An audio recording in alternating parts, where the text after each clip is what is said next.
And don't listen to the lies they're spewing that this could take days or days, to know who won. This is total BS. A wave like this, we should know that night, basically, who won the Senate and the House. Anything that happens Wednesday into Thursday is gravy. Okay, so Jesse Waters has been covering politics for a number of years. He knows that that's not true. Like he is, again, he's not lying to me. I'm not watching him. I don't care what Jesse Waters says. If you're a conservative, you need to know he's only lying to you. You're the audience. He knows that that's not how it works. By the way, it is entirely possible that it'll be such a wave that we will know. But the Senate is expected to be close regardless. It isn't just about how many votes a particular candidate gets. This could well come down to one or two races, and those races might not be decided. He 100% understands that. He knows that that has nothing to do with fraud, but he is openly lying to you because he doesn't care about you. You need to understand that. And what he is talking about there, the idea that we won't necessarily know when he was talking about, he had the little sidebar of the red mirage. The red mirage is an idea which could be proven accurate or not, that I guess the votes that initially will come in aren't necessarily going to be representative of the entirety of the vote, especially when, like in 2020, the Republicans are telling their voters not to mail in ballots, not to vote early, to only come day of. That can manipulate things. I don't even know in what direction, but they're messing with the system and then trying to tell their voters that the necessary product of their messing with the system is proof that the system has been messed with by the other side. That's the trick that they're playing. Remember, and again, if you were watching in 2020, it's fine, I'm gonna catch you up. In the months leading up to the vote, everyone was saying there's gonna be a lot of mail-in ballots. They're not gonna be counted until day of, later than some of the day of actual votes. That could produce this thing where it looks like the Republicans are doing well, but the late votes will break for the Democrats. They told people that over and over and over again. Fox News pulled this same game. That's exactly what happened in the actual election, and they used that to as evidence that the vote could not be trusted. We're just going through a reboot of that exact same process.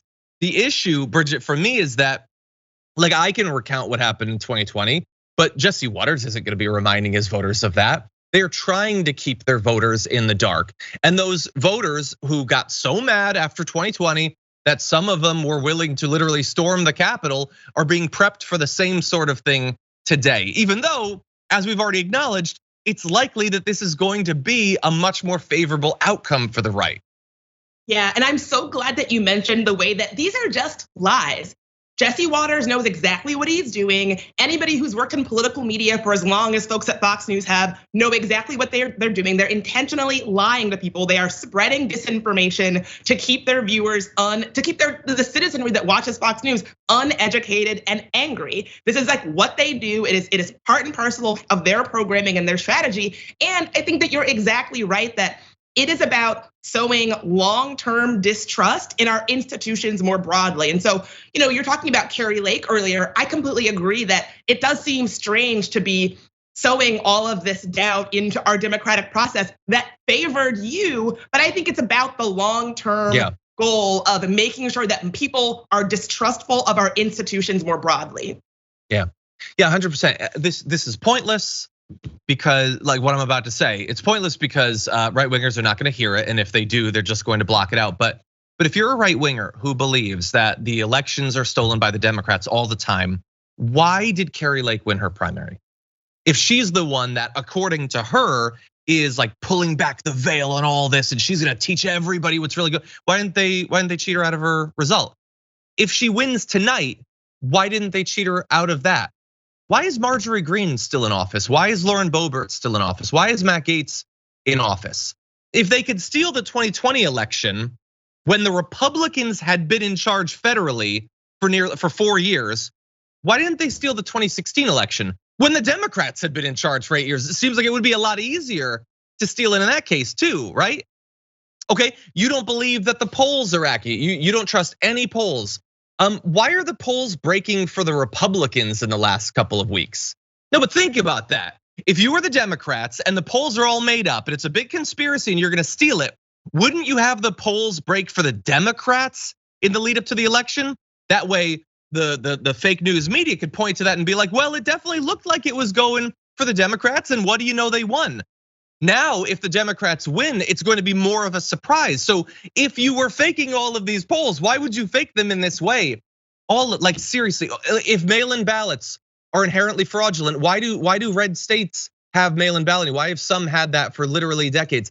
Again, I'm asking you to just think about any of this because none of it adds up. There are ways that really brief. There are ways that elections can be affected. Like honestly, the fact that the Saudis and the Russians are jacking up the price of gas by cutting their production, that's the sort of thing that can affect an election. Gerrymandering can affect an election. Insane campaign spending can affect there are things that can affect elections, but you have to actually be able to point to it. You have to actually provide evidence. Can you expect just a bit more out of your conspiracy theories, please? Sorry.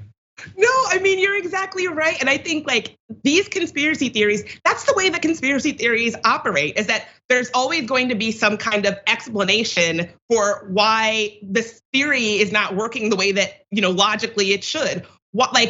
I'm sure that, Carrie, that there would be some sort of explanation as to why some of these races worked out in their favor if they are also rigged. And I think that you're exactly right that we've gotten to a place where folks are so dug in and they're such a powerful, effective, well-funded machine at reinforcing these lies and conspiracy theories that folks are so dug in that they're not gonna listen to these like very logical, basic, critical thinking questions that you've presented. And in fact, you presenting it is just going to dig them in further to what we know is just not true.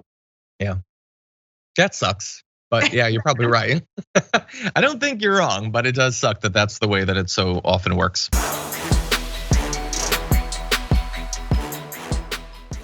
Check out the Damage Report podcast each day, wherever you get your podcasts, whether Pocket Casts or Stitcher or iTunes. You can join me as I give you the news and stories you want, with a range of co-hosts and interview guests jumping in on the fun each day. Again, that's the Damage Report, wherever you get your podcasts. And if you get them at iTunes, don't forget to rate and review. Sometimes I'll read them live on the show.